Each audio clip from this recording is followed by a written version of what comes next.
Boa tarde a todos e sejam muito bem-vindos ao terceiro dia do 14º Congresso de Meios Eletrônicos de Pagamentos, promovido pela ABECS, associação que representa o setor de cartões no Brasil, e que neste ano completa 50 anos. Nós vamos acompanhar agora um debate sobre cybersecurity, um dos pilares atuais do mercado de meios de pagamento. E a seguir, como aconteceu nos 2 primeiros dias do Congresso, os conteúdos do dia 3 da programação serão disponibilizados aqui na plataforma. Portanto, se você está chegando hoje, aproveite para conferir todo o conteúdo do Congresso, a qualquer momento. Antes de iniciar o encontro, gostaria de agradecer muito a todos vocês pela audiência. Muito obrigada. Prontos para começar? Então vamos lá. Um ótimo debate a todos.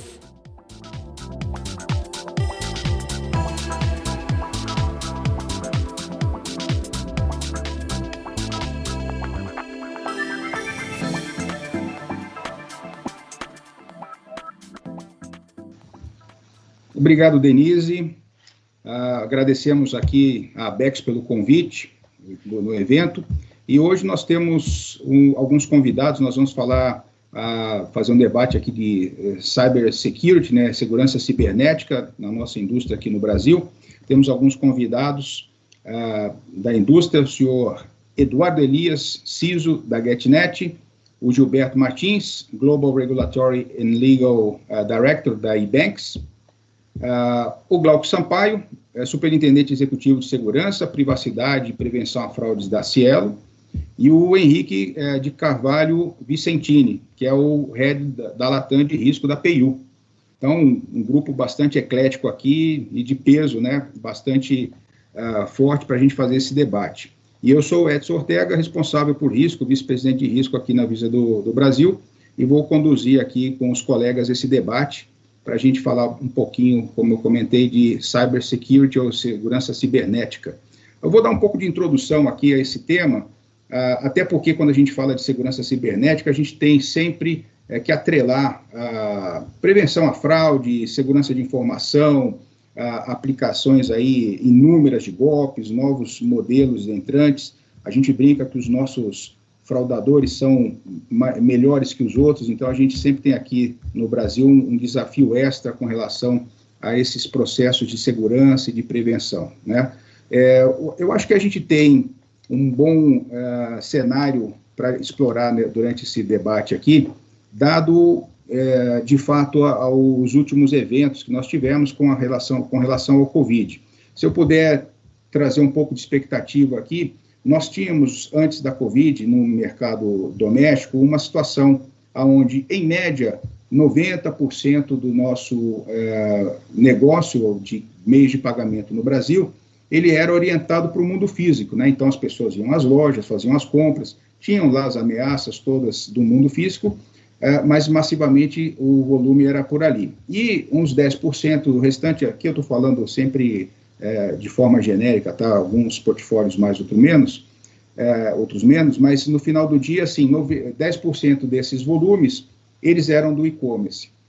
Portanto, chega a pandemia e aí nós temos uma inversão, né? Na realidade, não chega a uma inversão, mas nós tivemos uma expansão do e-commerce e uma pequena redução do mundo físico, né? Do mundo presencial. A diferença para nós de indústria é que, perante ao consumidor, você percebia que o consumidor ele tinha bastante confiança em termos de transações do mundo físico, porque utiliza-se um cartão com chip, senha na maioria esmagadora das vezes, aonde você tem alto volume de conversão de vendas e um baixo volume de fraude, né? Os pontos bases, como nós chamamos aqui na indústria, bem baixos. E no mundo não presencial, né? No mundo do e-commerce, no mundo virtual, aí sim os índices de fraude são um pouco maiores e também a conversão de venda é menor, porque não era, de fato, um ambiente completamente explorado ou ainda a explorar do nosso mercado. Bom, dando essa introdução, nós temos que trazer para esse processo, quer dizer, a expansão do e-commerce, principalmente no nosso mercado, ela traz alguns desafios, ela trouxe alguns desafios, né?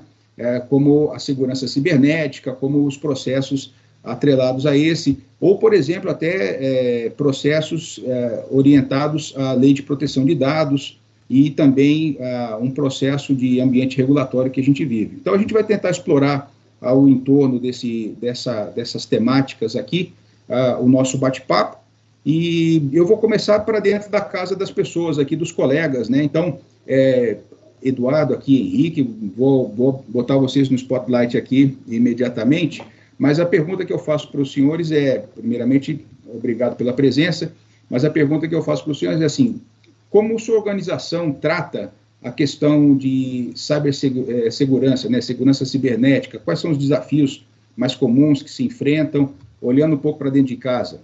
Poderiam, por favor, dar aí um parecer? Claro. Perfeito, Edson. Obrigado pelo convite aí.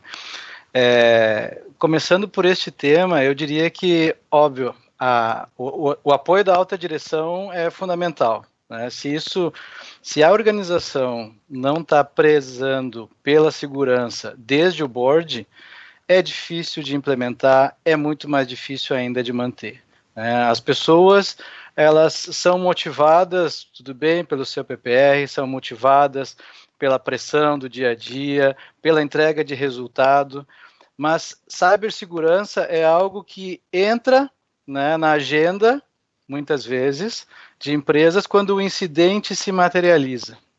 E isso é dor e muitas vezes é o fim dos negócios. Acho que nós temos que ter a certeza de que primeiro a alta direção está conosco, né? Eu, como papel de CISO, tenho, né, o Pedro Coutinho, nosso CEO, muito presente nessas agendas e embasando fortemente essas decisões. Óbvio que nem tudo são maravilhas, né? Porque no final das contas nós temos que entregar um resultado adequado. Esse resultado é de rentabilidade e também de custo.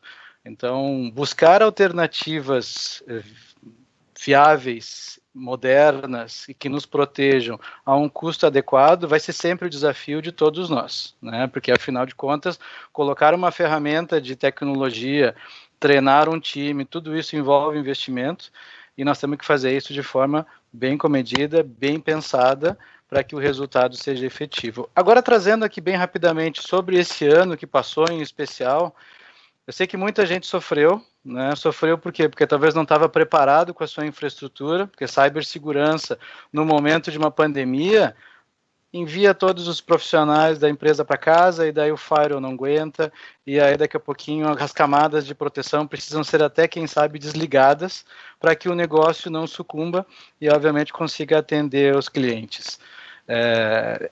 Uma pena, né, que teve diversas empresas que passaram por isso, o que demonstra que o quão nós precisamos estar preparados para garantir essa disponibilidade e essa acessibilidade do nosso público, não só dos profissionais que estão dentro de casa, mas aí vem o ponto máximo que você falou também há pouco, Edson, que é os clientes, né? Os clientes que estavam, vou pegar os clientes da GetNet aqui, né? Grande volume em POS, grande volume no físico e de repente precisam migrar rapidamente para o digital.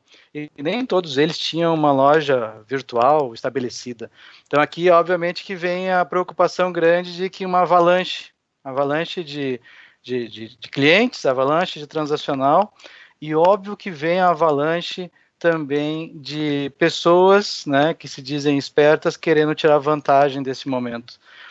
E aí a prevenção à fraude tem que entrar forte, né, conectada com o cyber, né, porque afinal de contas, prevenção à fraude num ambiente digital passa muito, não só pelas ferramentas, mas pelas práticas que a gente tem.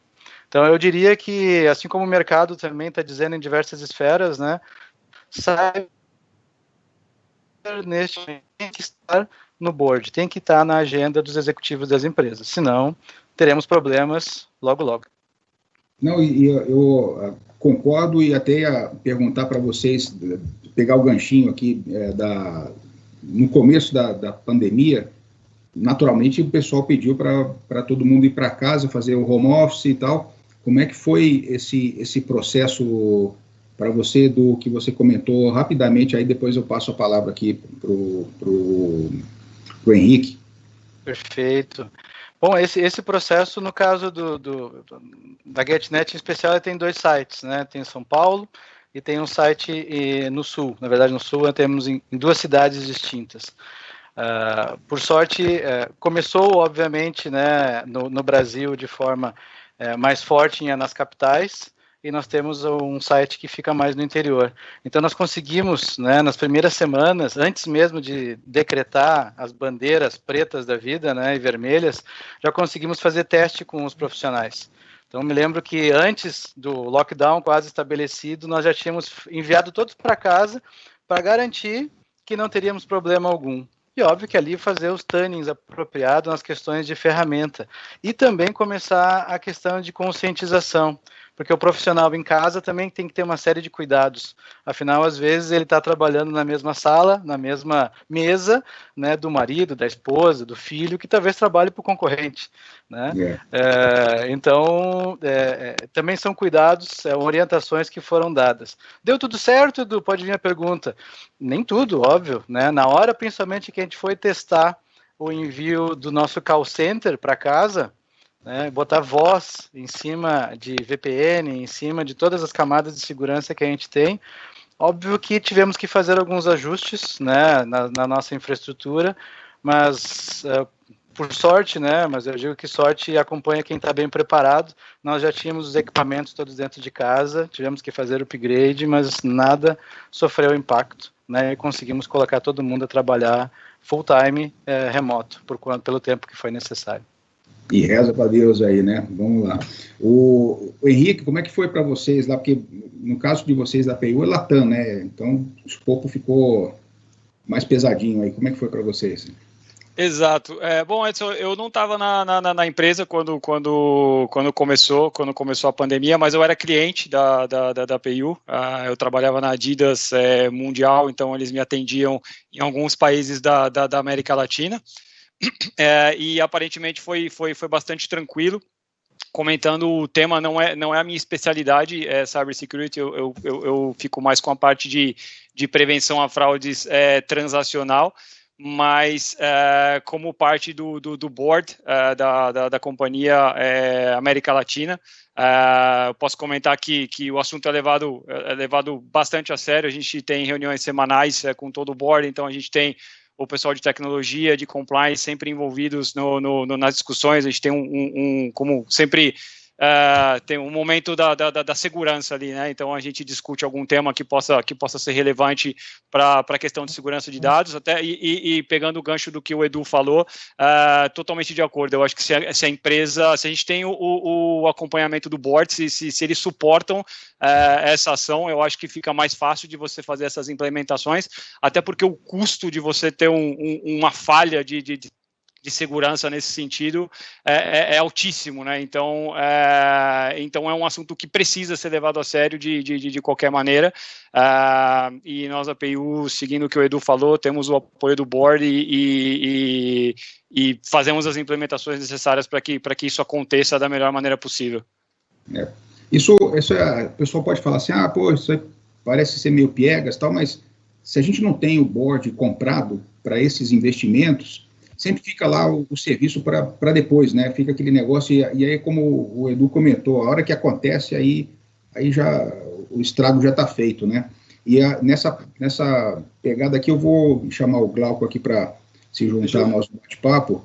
O Glauco, lá e por parte da Cielo, como é que vocês veem aí, que a gente teve, assim, um advento da pandemia, nós tivemos um incremento no volume de transações virtuais, um incremento de pedidos de novos comércios que queriam passar a atender no mundo virtual. E como é que vocês lidaram com isso naturalmente, aí olhando para a parte de segurança, prevenção? Como é que foi a experiência para vocês aí, Glauco? Legal, Edson, obrigado pelo convite, é um prazer poder compartilhar e conversar com vocês. Só queria voltar um pouquinho no ponto anterior, que fala sobre a questão de cibersegurança, como é que as empresas, como é que a gente trata esse assunto dentro de casa, né? E a gente tem um trabalho muito grande que nós, profissionais de segurança, que estão em posições de liderança, já estamos fazendo há bastante tempo, que é mudar um pouco do nosso mindset e da forma como a gente trabalha o assunto. Segurança sempre foi um assunto muito alinhado e muito dentro de TI. E a gente acabava falando muito sobre tecnologia de segurança, e quando a conversa desse assunto chega no nível executivo, a gente tem que mudar a nossa forma. E isso eu acho que é um recado que a gente vem falando bastante, tem muita gente falando sobre isso, de que segurança é um tema focado e que está muito alinhado, na verdade, a questões de gerenciamento de risco. E a gente tem que transformar esse technicase, transformar as necessidades de segurança numa visão de proteção e mitigação de risco, para que a gente possa ter essa conversa saudável com o executivo e, como o pessoal comentou, o Henrique e o Eduardo, de que a gente tenha o apoio do board. É muito mais fácil quando você chega no board e conversa com eles com uma linguagem mais clara e mais inteligível para eles, do que se chegar para eles lá e falar, putz, ó, comprar um Fire, um IPS, um DLP, coitados, assim, os caras ficam com a cara de... Eu fui numa apresentação lá fora, foi muito bacana, foi sobre isso daí, que o cara mostrou o primeiro slide da apresentação dele, era uma apresentação de decodificando o genoma humano. E ele começou a explicar sobre decodificação do genoma humano. E aí, do nada, ele parou, apontou para um cara na plateia e falou assim, o que você acha disso aí? Coitado, o cara de segurança olhou e falou, pô, não sei o que eu acho. Falou, então, é o que vocês fazem com o board. Porque vocês falam uma língua que os caras não entendem. E aí, assim, ou vai pelo medo, ou vai pro cara, deixa eu tirar esse cara da sala aqui, leva o dinheiro, faz o que você quiser. Então, eu acho que a gente tem o trabalho dentro de casa ainda de segurança, de conseguir alinhar esse assunto à gestão de risco para que fique uma conversa saudável com o board. É só o meu complemento aí para o que foi falado pelos colegas na maioria das vezes você não sai com dinheiro, você sai com o não, né? Geralmente. Assim, ou o cara não entende e fala não, vai embora, ou ele te dá o dinheiro pelo medo. Fala assim, cara, vai acabar o mundo. E na verdade não, na verdade esse cara tem que te apoiar e você tem que levar para que ele tome a decisão. Fala assim, ô Edson, você que é do board aqui, ó, se você não fizer isso, os riscos, o que pode acontecer de problema para sua empresa é isso daqui. Você toma a decisão. Minha recomendação é essa, mas pode dizer que não. Então fica uma conversa mais saudável e ela flui muito bem, cara. Assim, tirar essa cara de espanto dos executivos é um negócio que, para nós profissionais de segurança, não tem preço. É muito, muito bacana. E aí, trazendo uma pergunta falando sobre a questão da pandemia, né, a digitalização, os novos players, as novas empresas fazendo negócios no mundo virtual, e realmente foi um boom, assim, fora do comum, né? Ninguém estava preparado para isso, ninguém tinha a menor intenção de ter que passar por uma situação como essa, longe de qualquer um pensar nisso, e foi bastante desafiador, porque muitas empresas que não tinham a menor estrutura, nunca tinham feito negócios pela internet, acabaram tendo que se adaptar a um modelo de delivery, um modelo de venda por WhatsApp, de venda por qualquer canal que fosse, e isso trouxe muita gente para dentro do mercado digital, né, para o mercado de e-commerce, para o mundo de transações virtuais, e como eu falei, gente sem nenhuma experiência no assunto. Então, um papel muito importante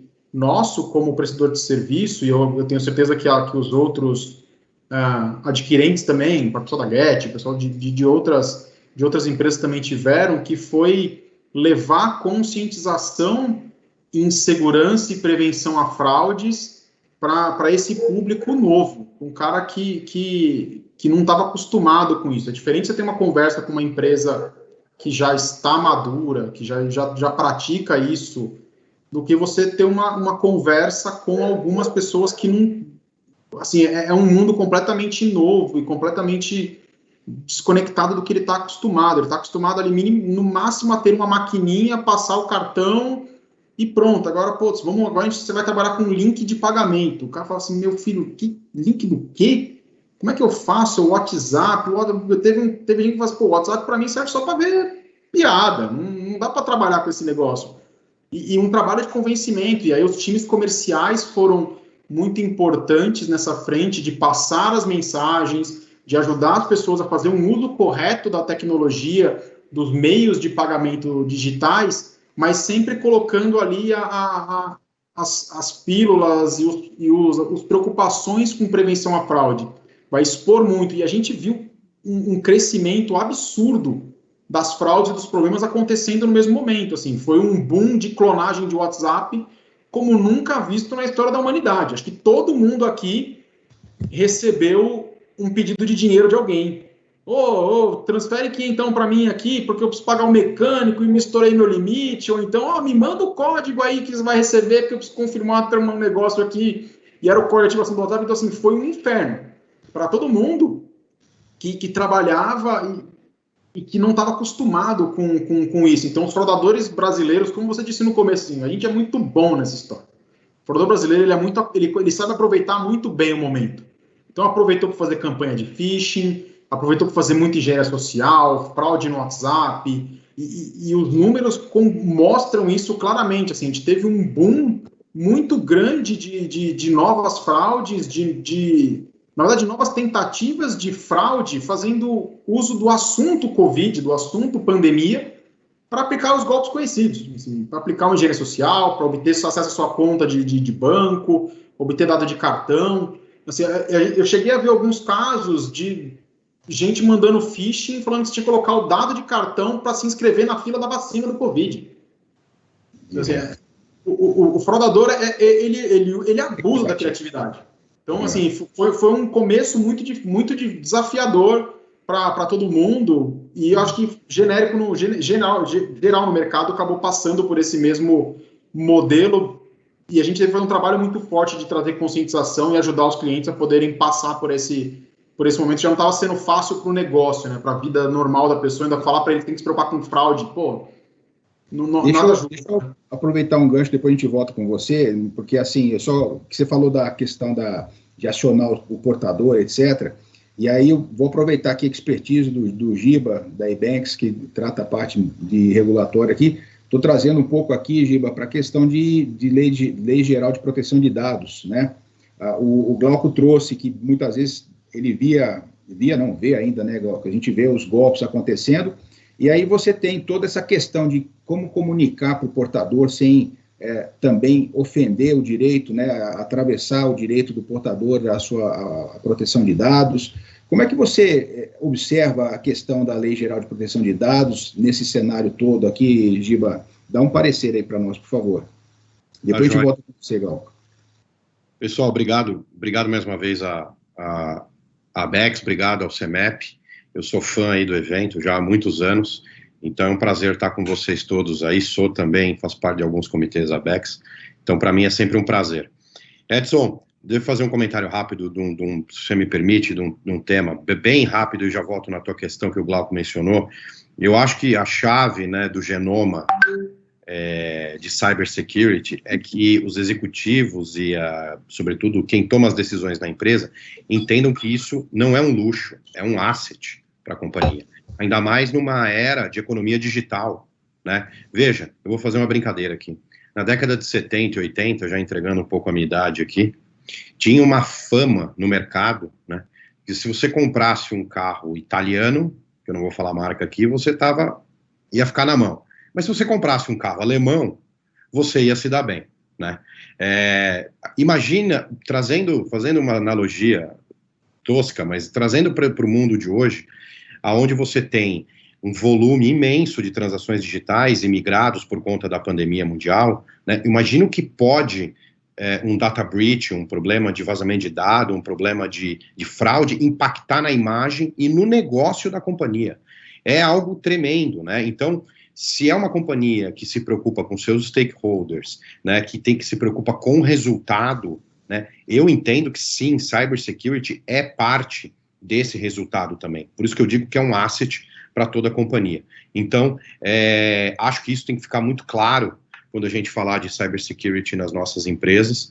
Acho que isso está ficando cada vez mais claro para os executivos e para os tomadores de decisão, porque não dá para a gente viver numa economia digital se a gente não tiver esses cuidados, e a chave é a prevenção, né?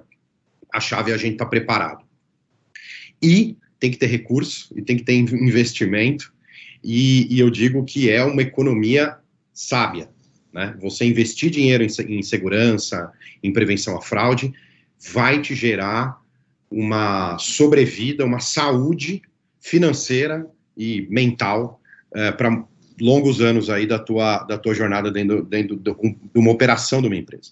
Mas voltando ao ponto do LGPD, Ortega, é interessante, né? Eu poderia, enfim, é um tema muito amplo, mas quando a gente está falando dessas relações de fraude e de dados, né, e como é que a gente trata esses dados, eu acho que o primeiro grande desafio de quem está no mercado de meios de pagamento hoje, né, com relação a ter certeza de que os dados que você possui hoje, né, tiveram um consentimento qualificado de quem você está manipulando os dados, né? A lei traz duas figuras de quem chama de controlador dos dados e operador dos dados, né?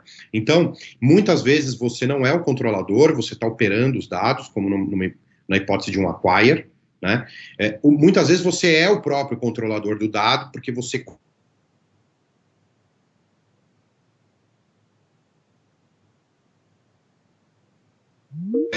naturalmente existe uma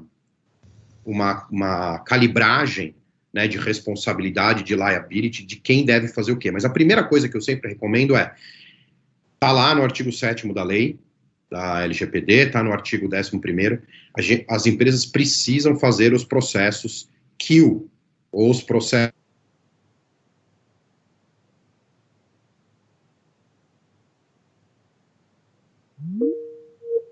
bem feitos de conheça, né, cumprir com os requisitos da LGPD de que houve o consentimento qualificado daquela informação. Acabou a era de que a gente aceitava situações de que nossos dados eram vendidos numa feirinha da madrugada, num CD, né, na época que se usava CD, ou de que tinha até invasões de dados no site da Receita Federal. A gente já não pode mais conviver com esse tipo de situação, né? Então a gente tem que, como controlador ou como operador do dado, sob a égide da LGPD, primeira medida importantíssima é a empresa estar preparada para a lei e ter certeza de que ela está operando de forma legítima com aqueles dados, né? Acho que esse é o primeiro passo. Tem um segundo passo super importante, Edson, que também ajuda muito na prevenção à fraude e que é uma obrigação da LGPD, que é realizar auditorias. O controlador ou operador dos dados precisa realizar auditorias em seus prestadores de serviço de tecnologia, em quem faz prestação de serviço de cloud, de processamento ou de armazenamento de dados. Por quê? Porque num problema de fraude, data breach, vazamento de dados, uso indevido de dados, né, você como operador ou como controlador do dado, se não tiver cumprido com esse requisito da auditoria nos seus prestadores de serviço de tecnologia, vai ser penalizado também e vai ter um problema com a Autoridade Nacional de Proteção de Dados, que é a agência que vai controlar e fiscalizar tudo isso no Brasil.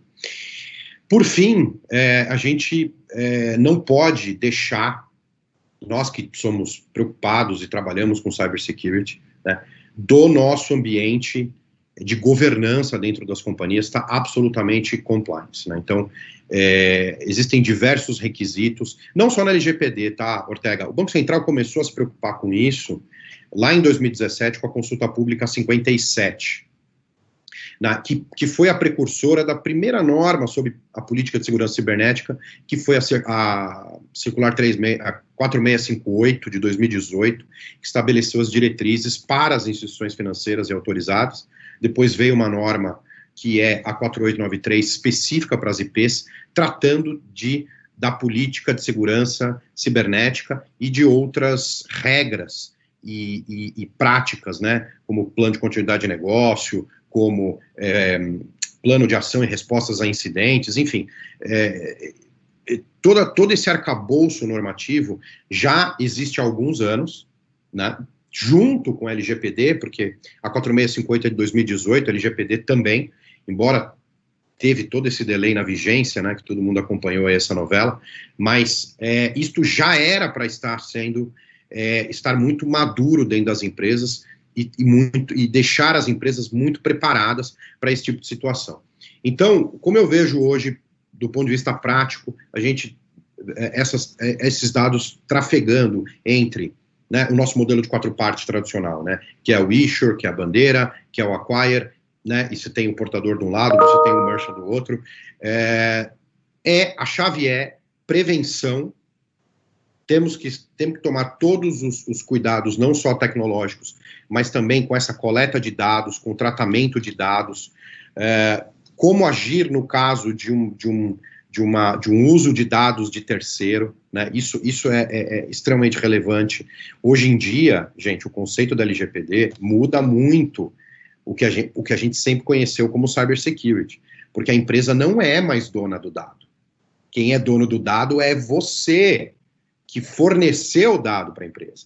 Então, existe um dispositivo na lei, inclusive, Edson, que quando existe um uso indevido daquele dado, quer seja por fraude ou por data breach, o proprietário do dado precisa ser notificado. Em alguns casos, você precisa notificar a Autoridade Nacional de Proteção de Dados. Isso é extremamente sensível para as empresas, né? Pensando no dia a dia, no mundo prático, né?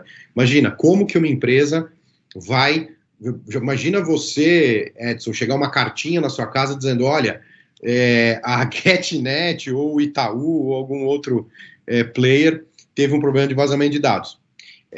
Mas... Já que é uma fraude, já a própria cartinha, né? O cliente vai falar assim, pô, até pelo correio agora estão me fazendo fraude aqui. Né? Exatamente. E aí, só para fechar, mas essa é uma prática, gente, que veio para o Brasil por conta, sobretudo, do GDPR, que está muito avançado lá na Europa, né, que culminou também com regulações nos Estados Unidos, né, e que isso acabou vindo para o Brasil. Se vocês pesquisarem lá fora, empresas são obrigadas a fazer statements públicos acerca de fraude e de vazamento de dados. Né? Isso é obrigação, né? Sobretudo companhias abertas, listadas, né? na NIS e na Nasdaq, são obrigadas a fazer isso, além de dar um tratamento específico para aquele caso bastante, né, caso a caso, né? Bastante casuístico.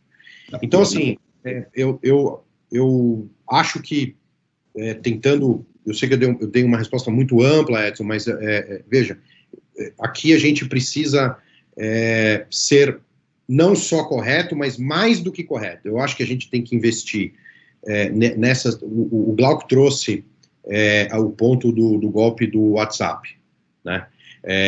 Que realmente uma série de pessoas foram vítimas desse dado. Eu acho que a grande dificuldade, porque pode ser que alguém esteja pensando, não, mas ainda que a empresa se prepare, esteja todo um arcabouço e invista, vai ser, de certa forma, um pouco a minha palavra, empresa preparada de meios de pagamento, contra aquela outra pessoa que disse que foi lesada, mas ela mesma forneceu a ferramenta para ela ser lesada, né? Só para fechar, esse talvez seja um dos nossos maiores desafios, porque certamente essa disputa vai para um judiciário, e eu não acho que o judiciário está preparado para isso, para tratar, e ainda as empresas vão ser responsabilizadas por isso. Desculpa. Não, só para fechar. E aí que vem o ponto. Se você não tiver nada, se você estiver longe, far away de tudo isso que eu falei, certamente você vai perder, vai ter prejuízo, vai trazer prejuízo para a tua instituição. Tendo todo esse arcabouço, você ainda consegue amenizar e a gente, com o tempo, começar a criar esse mesmo convencimento do genoma que o Glauco falou para o judiciário brasileiro. Mas é um grande desafio ainda, gente. Sobretudo nesse exemplo do golpe do WhatsApp. Lembra que o consumidor brasileiro, pela lei, é hipossuficiente. Ele é a parte mais fraca na relação sempre. Então, tem essa questão. Aquele caso que já foi discutido, quem é de banco, né? Eu já fui há muitos anos de banco, que sempre foi discutido no ambiente bancário, a questão do vazamento da sua senha do cartão. Né? Quantos anos que esse tema demorou para ficar maduro, né? E que hoje já existe um entendimento mais claro do judiciário sobre isso. Acho que isso também vai demorar um pouco, alguns anos, para a gente ter um posicionamento. São vários temas e assim, a gente acaba, você pôs muito bem aí os pontos, porque uma coisa se interrelaciona na outra, por isso que foi até legal você trazer esse lado da LGPD. O Edu tem uma pergunta aí. Eu ia fazer um comentário, Edson e Giba, contribuindo. Semana passada, pela primeira vez, eu recebi um e-mail, tipo o que tu falou, né? Eduardo, sabemos, né, de um fornecedor meu, pessoal, né?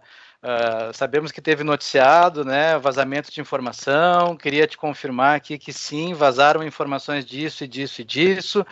A senha não foi comprometida, mas de toda forma recomendamos que altere a senha.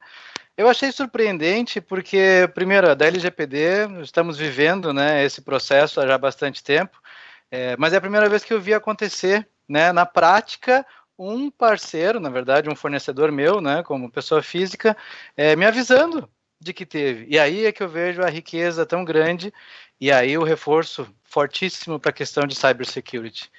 Nós precisamos, assim como um acquirer precisa para a bandeira notificar pelo requisito PCI de que se houve algum, né, vazamento de informação de número de cartão, agora nós precisamos avisar o dono da informação de que houve alguma coisa ou que pode ter acontecido e recomendar uma ação, porque senão eu vou ser penalizado, né, eu como fornecedor. Então, só trago aqui a transparência também, a LGPD vai ajudar muito nisso. Muito bom, aqui você percebe, né? Olha que interessante aqui, a gente começa conversando, falar do arcabouço, da ampliação do e-commerce, né, esse universo novo que chega, e ele é um universo que traz essas outras vertentes, porque o profissional que trabalhava na área de prevenção, ele ficava bem distante ali da área jurídica, vamos pensar assim, poxa vida, a área jurídica, quando eu estou lá na porta da cadeia, tentando recuperar os bens, etc. Não, agora você tem esse arcabouço todo de como é que eu abordo o meu cliente, como é que eu, ao ponto do Edu aí, como é que eu comunico ao meu cliente corretamente, explicado pelo Giba, que o dado foi vazado ou foi usado de uma forma indevida que não a planejada pelo objetivo principal. Eu vou mudar um pouquinho aqui o contexto, chamar o Henrique para a nossa discussão e aí fazer um bate-papo aqui, Henrique também e Glauco. Nessa questão do e-commerce, como é que vocês veem, Henrique, todo esse arcabouço, né, de você ter que tratar todos esses processos, essas novas ameaças, como é que isso afetou a venda de vocês, como é que afetou o processo de receita da empresa, não no sentido da receita per se, mas como isso impactou o volume tradicional que vocês tinham de transações dentro da PIU? Acho que você está em mute aí, Henrique. Já arrumei aqui. Com relação à receita, eu acho que... Né, verdade, desculpe. Com relação à receita, eu acho que todo mundo que trabalha ou a maioria dos setores dentro do e-commerce acabou tendo uma melhora bastante considerável, né? Na época em que começou a pandemia, como eu comentei, eu estava num merchant, né? Eu estava na Adidas Global, então o que aconteceu, e a gente tem os dois mundos, né? A gente tem o mundo físico e o mundo virtual. O que aconteceu foi a clara migração as lojas todas fechadas, então migrou toda a demanda que a gente tinha das lojas físicas para o e-commerce. Foi uma correria para a gente se adaptar aos novos volumes que vinham vindo, adaptar alguns processos. Então, é uma coisa que aconteceu, a gente não tinha estoque para trabalhar do e-commerce, porque é um volume que a gente não estava esperando. Então, uma coisa que já estava acontecendo, que é essa integração de sistemas do mundo e-commerce com o mundo físico. A gente precisou como adiantar esse processo para que a gente pudesse dar conta do que vinha chegando, né, de transações novas. Eu sempre trabalhei na área do e-commerce, então para a gente foi um boom. Estou há 4 meses... Desculpa aqui, só como é que vocês faziam essa calibragem do que é volume de fato que está vindo, dada a performance do cenário da pandemia, e o que é fraudador tentando invadir ali o mundo de vocês? Então, aí é que tá, esse ia ser o meu segundo ponto, né? Eu entrei agora faz 4 meses na PIU e, bom, tenho acompanhado os números desde o ano passado e a PIU é puramente e-commerce, então esse crescimento foi alguma coisa gigante. O que impactou dentro dessas duas empresas que eu trabalhei desde esse período foi a questão da autorização, né? Então, como o Glauco comentou, então se cresceu muito os tipos de ataques, os fraudadores tentando se aproveitar da situação para se passar por um cliente normal e tentar fazer as transações. Nós percebemos que o volume de tentativas de fraude durante esse período cresceu absurdamente, cresceu realmente muito durante o período, e de alguma maneira a gente precisa ter as ações para que a gente pudesse parar. Ao mesmo tempo que a gente tinha esse crescimento de fraude, a gente também tinha novos clientes vindo, né? Então, clientes que a gente não conhecia antes, ou seja, que a gente não tinha os dados dele anteriormente, ele não havia comprado antes com a gente, ele não tinha comprado em outros comércios que talvez façam parte do nosso escopo, né? Então estavam tentando pela primeira vez. Então foi bastante complicado fazer essa diferenciação. É claro que aí tem outras e graças a Deus que a gente tem essas outras ferramentas que a gente pode utilizar, né, para que a gente possa mitigar a fraude. Então a gente fez uma implementação recente de uma ferramenta que usa machine learning, que não considera somente a questão do conhecimento, né, do cliente ou outras fraudes já envolvidas, mas identificar um padrão de fraude que possa nos ajudar a identificar, mesmo sendo um cliente novo, quais são os padrões de fraude que a gente já havia identificado em outras fraudes e que possam ser úteis para a gente prevenir essa fraude.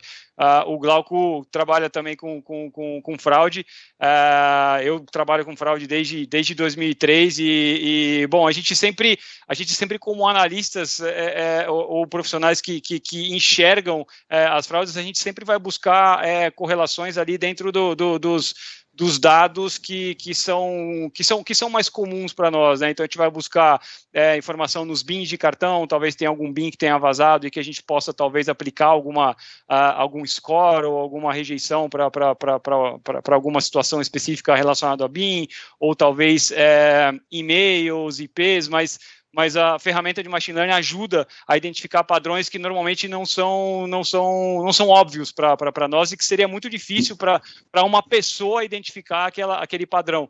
Um exemplo hipotético aqui, vamos dizer, talvez considerar o tempo que esse fraudador ou o cliente passou dentro do site para identificar, para fazer aquela transação. Normalmente o fraudador ele é muito mais rápido, ele já sabe exatamente o que ele quer, ele vai e em alguns segundos ele já está pronto para o checkout e já fazer a transação, né?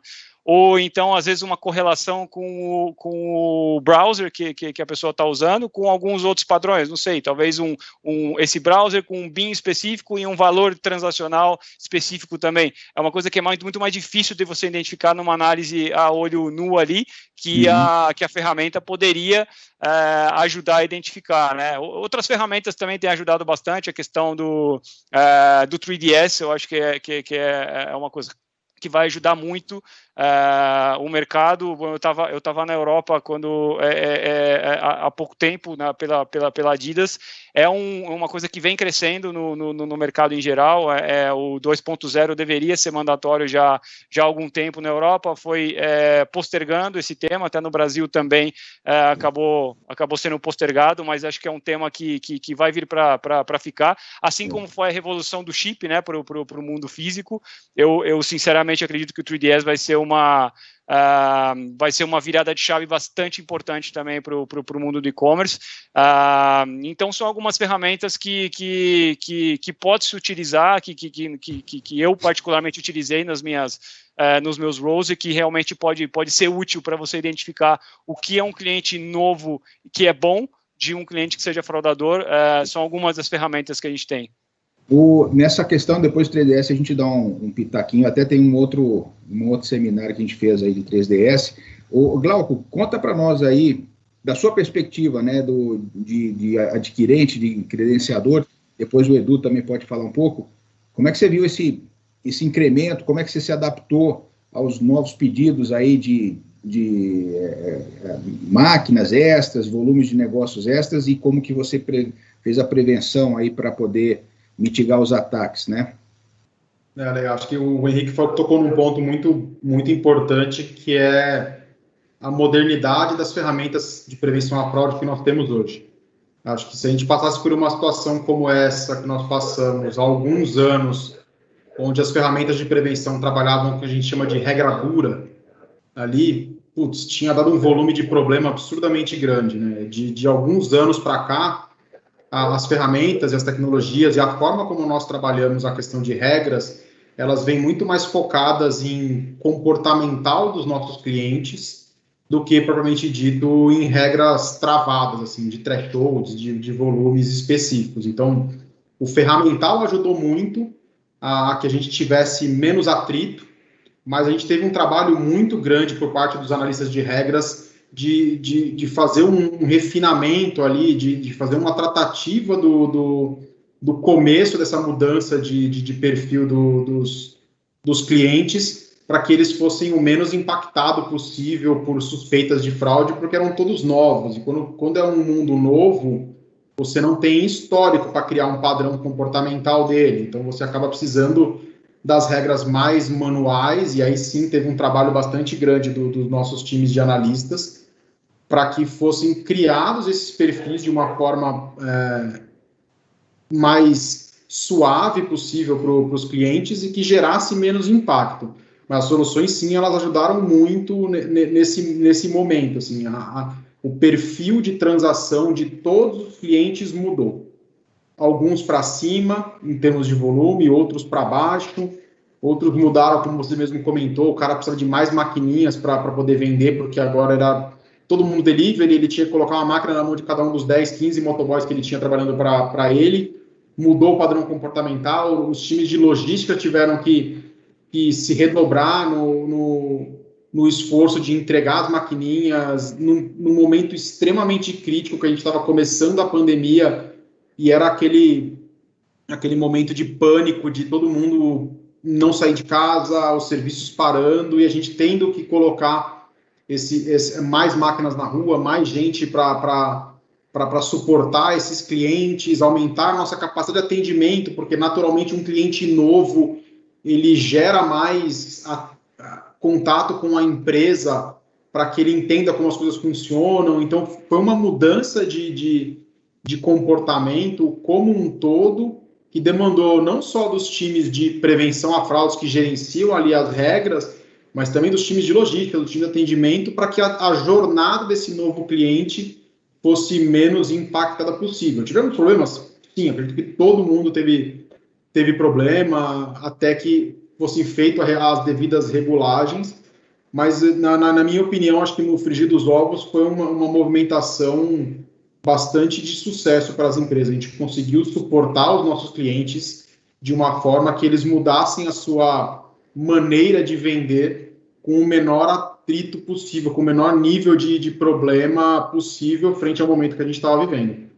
Legal. Edu, para vocês, como é que foi também lá na Get? Foi tranquilo, pesado? Porque a gente tem esse depoimento aí do Glauco, do Henrique, né, considerando do Giba também, a gente tem esse passado, mas isso até agora, e daqui para frente, porque a gente está no meio da pandemia, infelizmente o Brasil ainda está naquele cenário, não sabe exatamente o que está para acontecer, o que vai para acontecer. A gente vê outros países já tentando tirar o pescoço, né, para fora da água ali, cabeça para fora da água da pandemia. Como é que vocês enxergam esse processo aí? O que vocês viveram? O que vocês estão pretendendo aí, observando de mercado aí?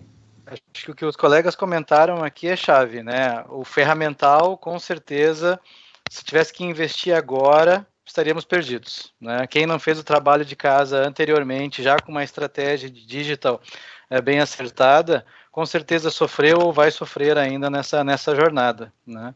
E concordo com o Glauco aqui, com o Henrique, aí a inteligência artificial, a rede neural, todo um arcabouço, e não é uma ferramenta, né? Nós estamos falando de processo, estamos falando de pessoas, e estamos falando também de ferramenta, de tecnologia, para fazer isso reduzir, né, a probabilidade de fraude.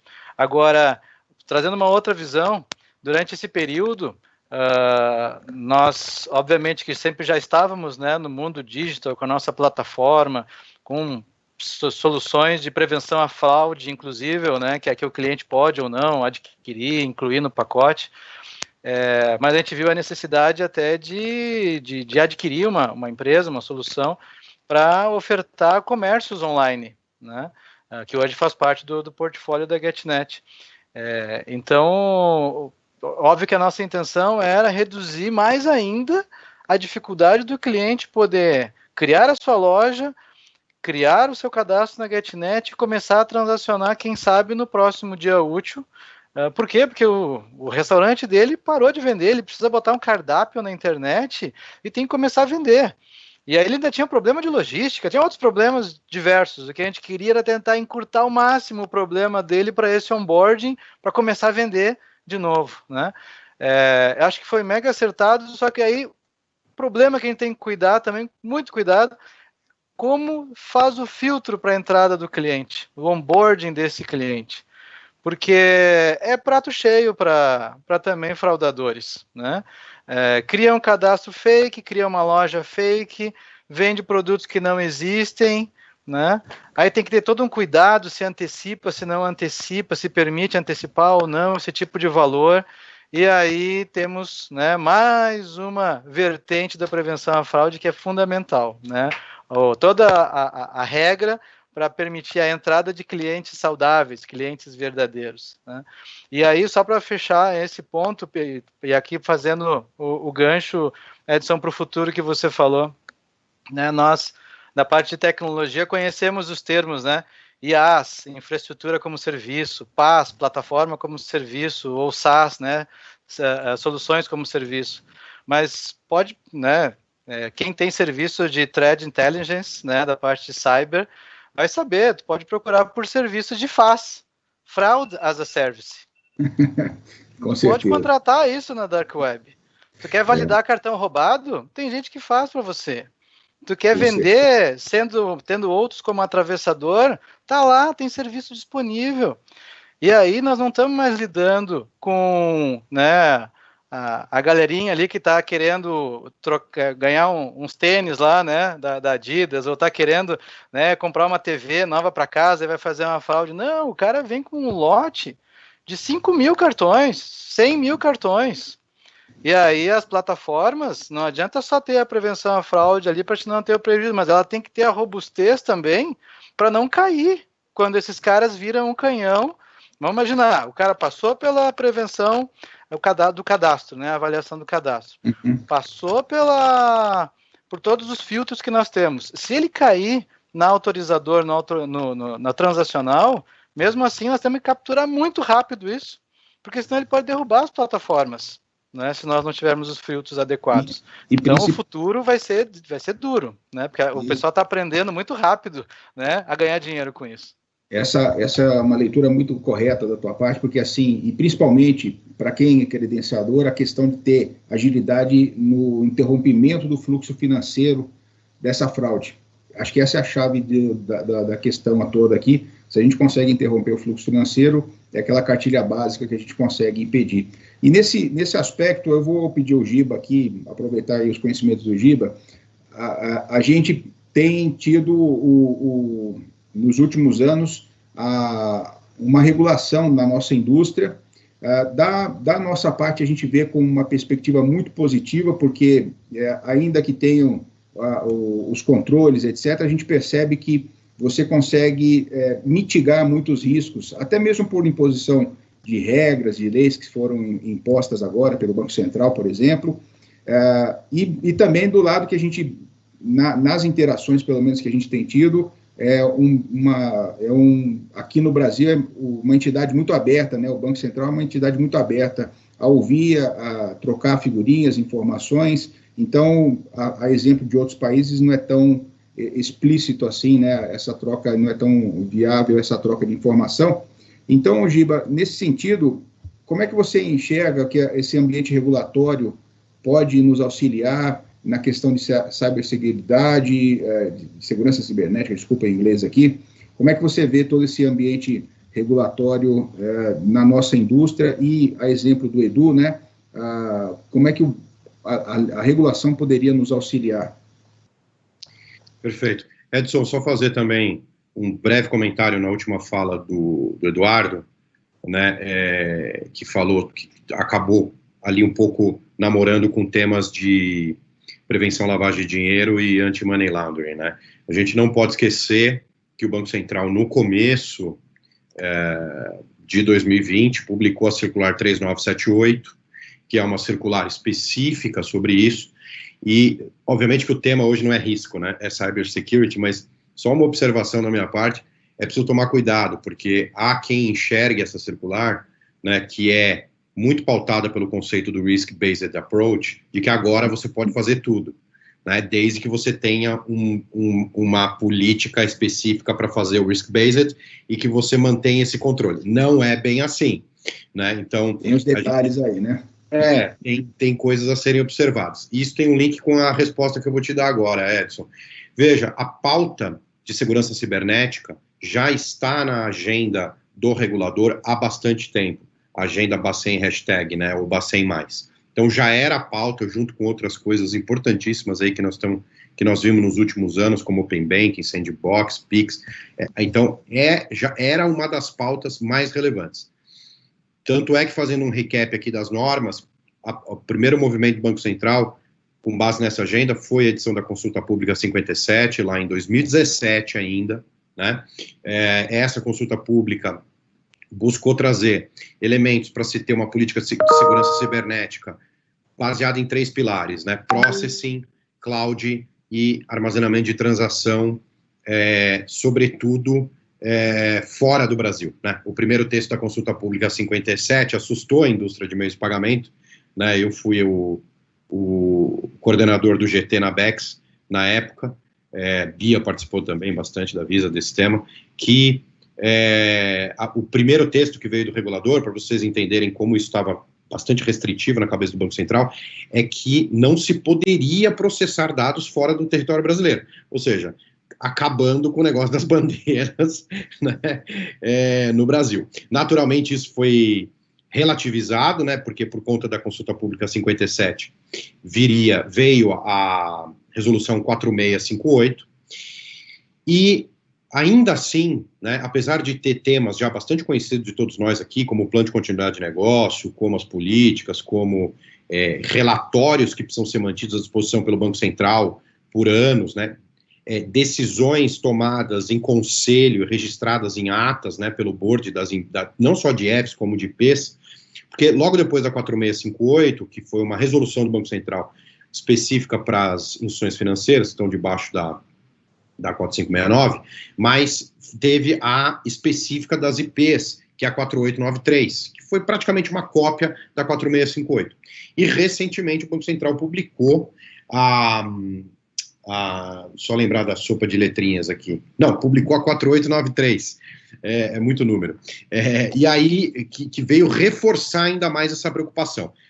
A questão aqui, Edson, é assim, esse é um ponto interessante, porque o Banco Central poderia, naturalmente, não se ater às questões de cybersecurity por conta, sobretudo no que diz a tratamento de dados, por conta da Autoridade Nacional de Proteção de Dados, que já fiscaliza e já tem essa responsabilidade. Ainda assim, dentro do seu poder discricionário de regulação do nosso setor, ele fez questão de regular, sim, segurança cibernética, fez questão de regular todas as questões. Então, muitas vezes, inclusive, se você olhar para as normas que existem hoje, você olhar para a LGPD, você vai encontrar algum tipo de similaridade ou até o que a gente chama em direito de antinomia, algumas questões que são colidentes, né? E aí tem toda uma interpretação. Fato é que, do ponto de vista prático, é efetivamente um ponto de atenção que, numa fiscalização do regulador, quer seja numa IP, quer seja numa instituição financeira, gera pode gerar sérios problemas para aquela instituição, pode ter penalização dos administradores, pode ter multas de valores bastante altos, né? E o Banco Central vai exigir cada vez mais o cumprimento dessas regras. Eu tenho visto no mercado, honestamente falando aqui, um cumprimento parcial dessas políticas de cybersecurity. Então fica a dica aqui para todo mundo se atentar, porque tem detalhes super importantes. Além de relatórios e aprovações anuais feitas dessas práticas, né, dentro das companhias pelo Conselho de Administração ou pelo board dessas empresas, né, você tem que fazer auditoria nas empresas terceiras, prestadoras de serviço e tecnologia, tem que manter esses relatórios por um período de até 5 anos à disposição do Banco Central do Brasil. Você tem que garantir, por meio de controles internos, gerenciamento de risco, que efetivamente, por meio de testes, inclusive, de que os seus controles estão ativos, estão funcionando, né, para você evitar ou mitigar problemas de fraude e de cybersecurity. Então, assim, o que eu posso dizer, Edson, é que é pauta ordinária hoje, dentro de uma IP, de uma instituição financeira, ter tudo isso implementado. O Banco Central vai começar a fiscalizar isso mais ativamente, isso está claríssimo, está muito claro. E, veja, existe inclusive questões bastante interessantes na norma. Eu vou mencionar uma que diz respeito a essa questão fronteiriça, né? Apesar do Banco Central, na norma, ter permitido o processamento e o armazenamento de informações fora do Brasil, ele exige que não pode ser em qualquer lugar. A norma diz que são somente em países ou regiões que mantêm algum tipo de acordo internacional com o Brasil. Por quê? Porque no final do dia, o bottom line disso tudo é que ele quer fiscalizar. Eu me lembro que na discussão que a gente teve na ABEX, na época da consulta pública, o regulador trouxe alguns exemplos de casos que acontecem pelo mundo em que existem empresas, vamos pegar o Google, vamos pegar os nossos big techs aí, que muitas vezes se recusam a mandar informação de fiscalização de dados para aquele regulador local, porque ela não tem uma legal entity estabelecida naquele país, então ela diz que ela não é obrigada a fazer isso. Então o Banco Central tomou, até esse cuidado na norma, ele tomou, Edson, de que qualquer dado que a gente tiver armazenado, cloud ou processando, ele é sujeito à fiscalização, ele vai ser olhado. Então, assim, vai olhar as políticas, super importante a gente manter as políticas que devem ser anualmente aprovadas e que devem estar funcionando dentro da empresa, não pode ser só para inglês ver, tem que estar funcionando. Então, acho que é isso, o Banco Central tem hoje, então, uma norma específica para a instituição financeira, tem uma norma específica para a instituição de pagamento, tem a LGPD, né, que já está em vigor, e isso precisa ser muito bem visto, muito bem tratado dentro das empresas. Muito bom, porque veja como é que são as coisas, né, já dou a palavra aí, Edu. Eu vejo com bons olhos isso, porque você cria um ambiente onde você eleva, né, a barra de segurança, eleva a barra de controle, e isso é fruto positivo para todos, né? A indústria tem, com estándares, menos custos, menos riscos. Para o portador final também, você tem uma melhor entrega, um melhor serviço. Edu queria comentar alguma coisa rapidamente, que eu acho que a gente já está no nosso horário aqui, de poder falar com a Denise. Bem rápido, então. Só um comentário, eu concordo plenamente, óbvio, com o Giba aqui, e da mesma forma, Edson, que tu falou, vejo que é um benefício, sim. A preocupação que vem, óbvio, né, com o órgão regulador é custo, né? O custo para manter, o custo para auditar, o custo para reportar, mas óbvio que também tem um ponto de investimento, porque é uma questão de proteção do mercado, proteção do nosso negócio, proteção dos clientes, né? Sei de histórias de subadquirentes, por exemplo, que simplesmente fecharam as portas, né, por uma questão de gestão. Ali o adquirente acaba se tornando responsável por isso, conforme diz a regra. Mas é importante ter uma regra, porque um movimento tão grande de dinheiro, né, nas mãos de empresas como as nossas, né, tem que ter um certo nível de cuidado, porque a gente pode estar colocando em risco diversos negócios, né. Eu fico em Porto Alegre, aqui no Sul, né, e tem uma cidade na Serra aqui que teve um grande impacto quando um destes players veio a fechar, né, e aí é toda uma comunidade que pode ser prejudicada. E eu vejo também, a GetNet foi a primeira instituição de pagamento, né, a cumprir lá com a ritualística do Banco Central para a certificação, e eu vi um cuidado quanto à questão da adaptação, né, a tal da governança adaptativa, como falam, aquele tipo de coisa. Não vamos aplicar o que a gente aplica num grande banco nas instituições de pagamento. Vamos adaptar, porque senão a gente não vai conseguir permitir que essas empresas cresçam. E óbvio que o Banco Central tem um interesse que esse mercado se dissipe em diversas fintechs, como está acontecendo, por sinal. Então, muito bom, acho que ele tem que continuar assim e sempre com esse cuidado, adaptar para o tamanho do negócio, mas sempre protegendo o mercado. Muito bem. Bom, pessoal, nosso bate-papo aqui pode ir longe, mas a gente vai ter que ir encerrando. Eu vou agradecer imensamente, né, aos nossos grandes palestrantes aqui, a turma toda, então o Edu da GetNet, o Giba, o Gilberto da Ibanks, o Glauco lá da Cielo e o Henrique da PayU. Agradeço imensamente o bate-papo com vocês aqui e muito obrigado, então. E eu de volta para você aí, Denise, no estúdio, fica de volta com a nossa palestra aí, vamos lá. Tchau, gente. Tchau, gente. Obrigado. Muito obrigada aos participantes do debate sobre cybersecurity. E a partir de agora, a organização do Congresso está disponibilizando os conteúdos do dia 3 da programação.